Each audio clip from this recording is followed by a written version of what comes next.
Hi guys, welcome back to another episode of From Frost to Fruit. We're up to episode 3 today.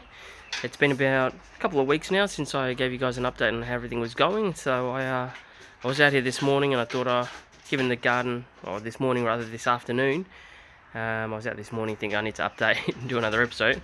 And I was out here this afternoon and I've just given everything a bit of a water, so everything's a bit out, and I thought, what a better time to have a look. So not too much going on. As you can see, the lilies are flowering, but yeah, we just, as I mentioned, we gave our plants a bit of a trusted council water. As you guys know how much I love that council water from my previous video and the rant that I went on to. But look, sometimes you got to do it, and you know, we've had a couple of days of rain, but I was either too busy or too lazy to get out there and capture the rain in the tub and come and water these. And not to mention, there's, as you can see there briefly, about 60 plants that need water. So it's either that or we take them all outside.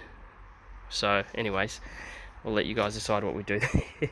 Anyways, we'll start with the Paxton Prolific. As you can see, it's doing pretty well, relatively well rather. We had a few bite marks come through these leaves here, which we did find the culprit was 3 caterpillars.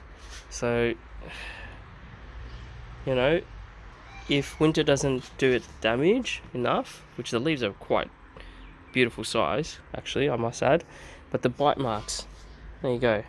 But we've removed the 3 culprits. They've gone to buggy heaven now, and yeah, hopefully they've got all you can eat smorgasbord over there. But a bit annoying when you when you're trying to grow, you know, tropicals and unique trees and fruit trees here, when you get this sort of stuff happening. But look, it's all part of it. It's all part of nature, and you gotta take it for what it is. It's the conditions and the climate that we live in. So anyways, moving right along, I'll show you this guy here, since he's right in the view, the jackfruit. He got a decent soaking, and you can see he's doing really well too now. So he's got heaps of new growth. He's really happy being under here, under this pergola decking area. Keeps it warm. The temperature here ranges anywhere from about 25 up to 30 degrees depending on the outside temperature, and obviously that promotes growth, and it protects them during the colder nights as well, which obviously going into autumn, we're long past summer now. Temperatures are not going to hit over 30, I don't think. I checked the forecast. I think the highest we get to is probably mid next week, about 29. So look, it's good.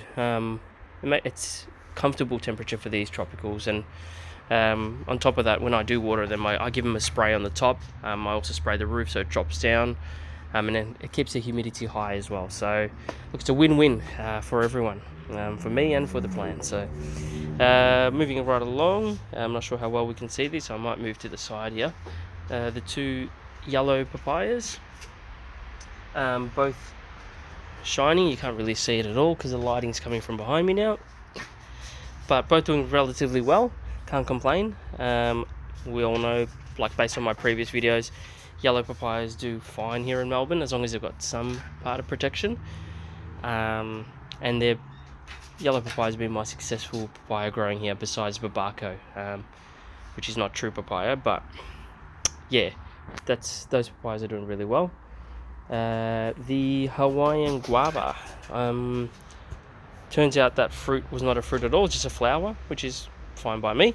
I don't believe it's going to turn into a fruit, but that's okay, because I'm happy with all the new growth that's coming along. So it's looking really healthy now, loads of new growth. The critters have been nibbling. I need to do some digging here to see where the little caterpillar is, but yeah, Hawaiian guava is doing well.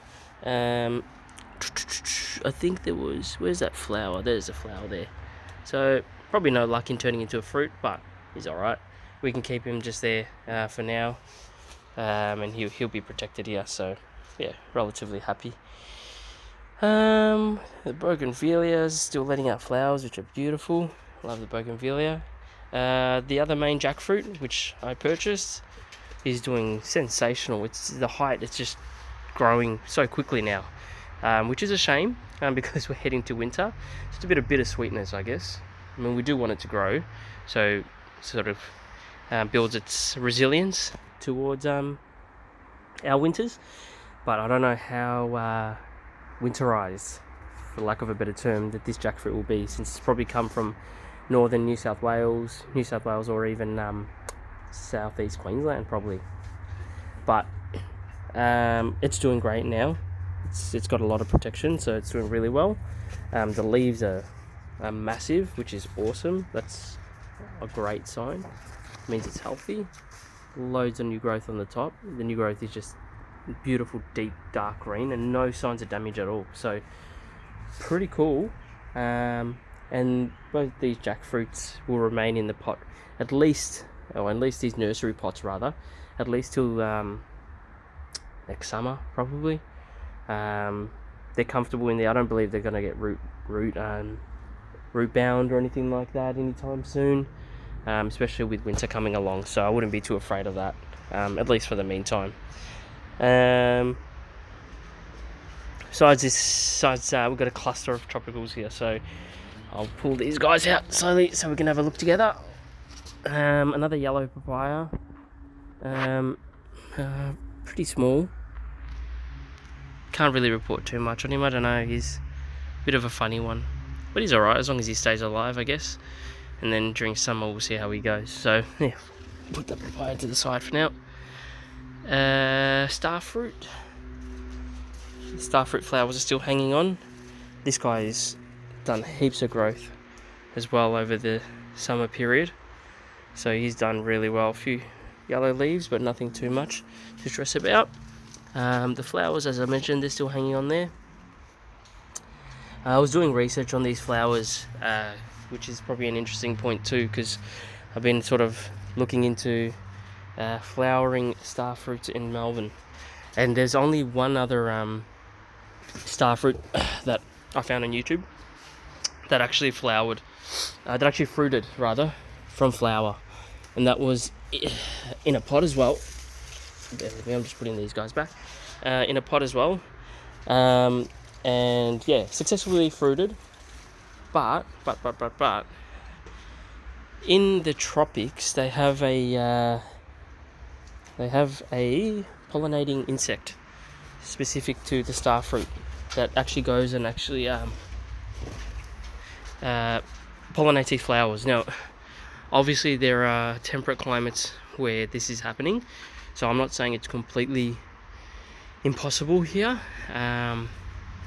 And also, given where my starfruit's located in the corner there, it's probably not going to be exposed to that many pollinating insects. But I am yet to find, besides that one guy who had a fruiting one, which I believe he probably hand pollinated them, fruiting starfruit in Melbourne.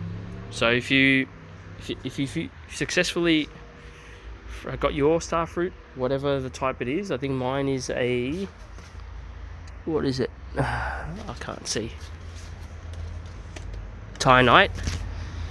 If you have a Kambangan, Thai Night, Arkan, anything like that, that's fruited, share. Let's have a look. I'll be interested to see. So, anyways, again, moving on. It's pretty healthy, so happy that it's healthy. Coffees are all doing well. Again, they're just being watered, so they're looking a bit more perkier than what they were before. Loads of new growth coming along. Communal planting, guys. Communal plants, they do the best. I'm telling you right now, it's working. This is all experimental. Obviously, there are successful growers in Melbourne. I know that. But for me, it's experimental. Even though I've been doing it now for quite a long time, it's still trial and error, as any tropical would be in this sort of climate. Red Lady papaya, beautiful leaves. Very nice leaves, actually. Different from the yellow and the reds. Bit of new growth there. Not doing too much. This is another experiment that we're working on. See how she goes during the winter months.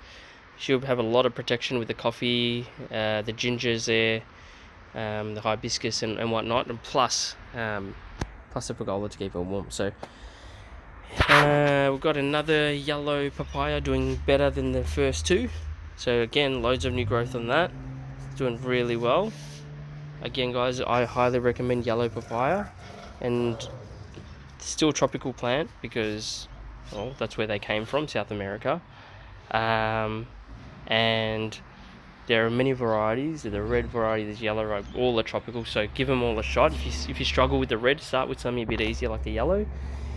See how you go.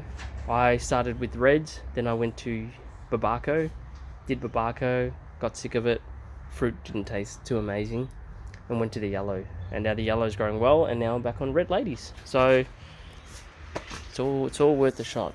Behind the yellow is our shepherd avocado, which is also, we must have a lot of insects in here. Not enough pollinating insects. They all want to eat, but no one want to give up or help pollinate. Spider mite. But look, doing relatively well, still in a pot. Avocados, yeah, we'll give them a shot, see how it goes. I haven't successfully grown an avocado in ground, so I'll keep them in a pot for now and then see how it goes. We'll plant them in the ground eventually. A few chilies there, not too tropical, kind of tropical. Let's have a look. Okay, I might just show you guys these. Beautiful big leaves, very healthy, very green. A bit of sunburn, but he's all right. New addition to our pot garden at the moment, our temporary pot garden. Mango tree, which we got 2 of. So as you can probably see there on the right there, two beautiful mangoes. One is a Keat variety, and the other is a Kensington Pride. Now, as you know from my previous videos, those who've been watching, I've been on the eye looking for mango trees to add to my collection, and I've been out and about shopping, and I stumbled upon these two the last couple of days, and I'll say I was pretty impressed. The retailer tipped this mango, so he's branched out quite a bit, which is awesome. He's got 1 in the middle and 3 on the sides. That's a KP. And then this one here, they didn't tip this one, which I'll tip I will tip at the start of summer. And hopefully he'll branch out too, because he's a bit flimsy. But I'll leave him now for winter, let him just settle in. But the reason why I got these two, and they're not massive ones, I was looking for bigger mango trees, similar to what the KP varieties that I recommended for a few of you guys last year or 2 years ago, whatever it was. They were like 1.8, nearly 2. I wanted to say. I wish I still had them, so I'd grab like 4 of them now. But anyways, the reason why I got these two here is because they were half price. Those mangoes, the 2 meter ones that I got, were 55, same as the jackfruits. And then the mango prices have slowly increased, so wild. Who wants to grow mango in Melbourne that you need to charge $65 for a 1.2 meter plant, right? But these guys were marked down 50% off, and they were $32.50 each. So that's a no-brainer. 2 mangoes for $65. They only had KP and 1 Keat left, so I pretty much grabbed the best ones. But I mean, if you're trying to increase your chances, if you go buying dailies, they're probably a meter high, 80 to 90 centimeters sometimes. It's better to get sort of advanced trees. So I know these are not advanced, but given their price and whatever, and given the success I've had previously, like I know that the 2 meter mango that I had, as you guys saw in my previous videos, it sort of died back. That's my fault because I didn't protect it, and you need to protect them, obviously. I got lazy and I didn't protect it, and that's obviously the end result. So you need to protect them. So I know what I need to do with these, and I know they'll be successful, and come summer I know that they'll shoot out again. So I mean go and give it a shot if you want. But yeah, these are really good sizes. Like, the leaves are really nice, they look really healthy, the KP looks really healthy. I'll show you from the top too, just so you can get a bit of a view. But they're like, even the Keat, I wish they had tipped the top of it, but that's all right. I've been checking out. It's important. Like if you guys are that much into, this sort of stuff, and you're like anything like me, you check religiously, week by week. What have they got new? What's new? What's new? And these mangoes have been there for weeks now since I got the jackfruit. I saw them there too, but I couldn't justify paying $65 for something that's 80 to 90 centimeters unless I really, really wanted it. I mean, you can, some stuff on Facebook Marketplace, you can get like 1.8 meters for 47. And the only thing is they're on the other side of the city, right? But when you're going to have the time to go there or whatever. But these guys were a decent price, $30. I'll take it. Take two, actually. So yeah, I thought I'd show you that. That's pretty cool. What else is new? I moved. What's going on? What else is new? What else has been happening? That's another red lady here. She's doing really well too. Loads of happy new growth. So can't complain there. They say papayas are fast growers. I am inclined to say that they're not, because in our climate that they don't. They're not really slow, but they're a bit slower than usual. By the time they kick off, our growing months are over. So look, I put them in a pot. When the time comes, I'll chuck them in the ground, once I find the right place for them, or once we find the right place too. Our older Paxton Prolific, which I'll need to cut down a little bit, has been taken off. He's a bit sad at the moment. Probably could give him some seaweed solution, but he's doing a bit. He's a bit disappointed that he's been moved, but that's all right. I'll cut down a few of the leaves. I know that I've done it probably a little bit earlier than I should have. I think these guys go dormant, or they start to lose their leaves at the end of winter, if I'm right. I can't really remember, but yeah, and then they shoot down a lot of growth. So did I make a mistake? I don't know. If not, I've got another one there anyway, so that's fine. I'll cut down a few of these branches, and he'll come back up. I'm sure he will. Moving across, that's the tub that I put out there, guys, by the way. I put it at the end of the rain, so that's why I didn't get any. Not very smart. What else? Red Dhaka variety of banana in a pot just for now, for ornamental reasons. KP, the original 2 meter KP, which is now about 80 to 90 centimeters since I didn't protect it, as you guys know. Still doing really well now. Happy. I might move him into a bit of a sunnier place, or a bit of a warmer place for him, just so he can excel in the growth a bit. But besides that, he's come alive. So what else we got? And the Barco. So that's pretty much it on the tropical fruit varieties that we've got growing at the moment. As I mentioned, we are going to start expanding slowly. I wouldn't expect too much coming to the end of the growing season, but so far so good. Again, with pots, things in pots, from what I found, they dry out very quickly. You need to water them constantly. In winter, you'll find you probably don't need to water them, or I wouldn't recommend watering them at all, because obviously you get root rot and that sort of thing too. So that's something that you need to consider. But in the summer months, it's really important, and tropicals are silks, so they want and need water, so you've got to keep up with it. But besides that, they're all doing relatively well. There's not too much to report in terms of plants looking sad and and that sort of thing. So